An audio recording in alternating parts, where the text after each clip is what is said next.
Assalamualaikum warahmatullahi wabarakatuh. Perkenalkan, saya Yogi Saputra dari kelas B.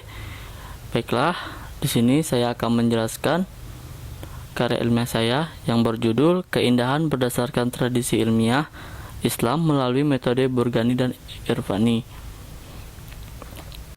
Metode Burgani adalah metode yang tidak hanya mengendalikan keindahan sebagai alat untuk mengganti objek ilmu, karena dalam tradisi ilmiah Islam, objek ilmu tidak dibatasi hanya oleh objek-objek fisik, tetapi pada objek-objek non-fisik yang tidak hanya bisa dilihat oleh penginderaan.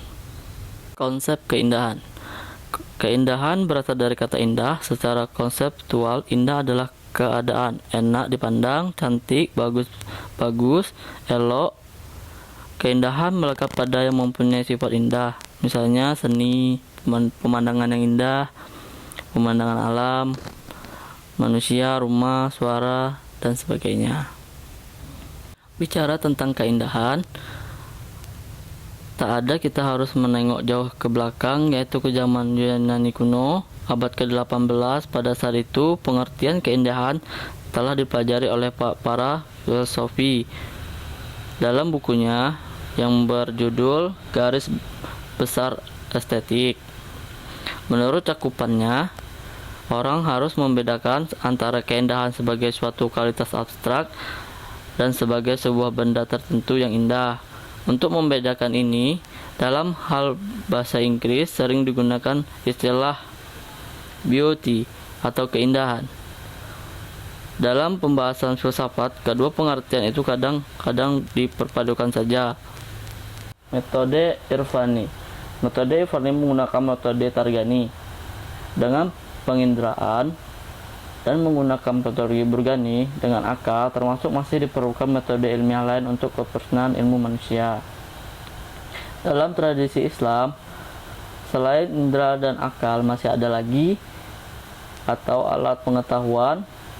Akal adalah suatu substansi ruhaniah yang melekat dalam organ manusia, memahami yang kita sebut hati atau kalbu, yang merupakan tempat terjadinya institusi. Menurut pandangan ilmuwan muslim, betapa hebatnya akal, ya tetap saja ada batasnya. Masih banyak hak besar tidak bisa ditangani oleh akal. Adapun faktor-faktor yang menyebabkan penyimpangan akal. Yang pertama, mengikuti hawa nafsu, cinta atau benci, buta, prasangka tak beralasan.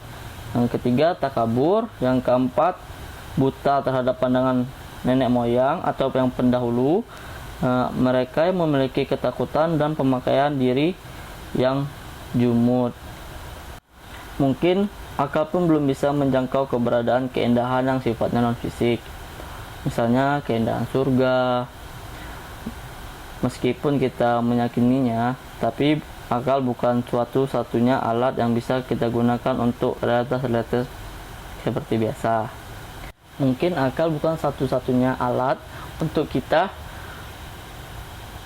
memikirkan keindahannya. Meskipun kita meyakininya, tapi akal bukan satu-satunya alat yang digunakan untuk mengesap realitas kehidupan pokok. Melalui sejumlah tanda di dalam Al-Quran, Allah memberikan penghargaan kepada estetika, kecantikan, kemolekan, dan memberikan dorongan kepada hamba-hambanya untuk menikmati itu semua. Surga adalah ciptaan Tuhan. Ayat-ayat Al-Quran yang berkaitan dengan surga berperan sebagai bimbingan bagi makhluk yang beriman, karena ayat-ayat menggunakan nilai-nilai estetika, kecantikan yang Allah sudah pulihkan untuk mereka. Inilah bentuk-bentuk kecantikan estetika yang menyenangkan Allah. Lebih dari itu, Ia sudah berjanji untuk memberi rahmat kepada hamba-hambanya dengan kemolekan secara kelak di surga.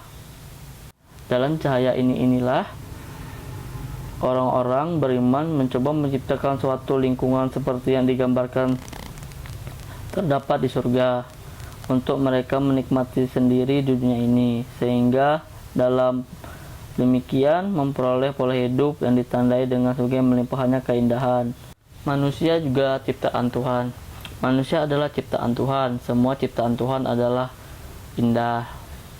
Karena dasarnya adalah kebenaran, keindahan manusia dilukiskan oleh Allah melalui ayat-ayat Al-Quran yang memberikan ilham kepada mereka yang merenggut kesenangan dan berbagai macam kecantikan. Di antara semua ciptaannya, hanya manusia sajalah yang mendapatkan indahnya mengenal konsep kecantikan. Manusia saja yang bisa menikmati barang-barang kecantikan tapi juga berusaha membuatnya. Allah yang telah menciptakan manusia dalam bentuk terindah juga memberikan ilham kepada mereka agar merenggut kesenangan dari sebagai macam kecantikan. Di antara semua ciptaannya, hanya manusia saja yang mendapat keindahan mengenai konsep kecantikan. Manusia tidak saja menikmati barang-barang kecantikan, tapi juga bisa membuatnya. Demikianlah hasil presentasi video saya. Lebih kurangnya saya mohon maaf. Wabillahi taufiq wal hidayah. Wassalamualaikum warahmatullahi wabarakatuh.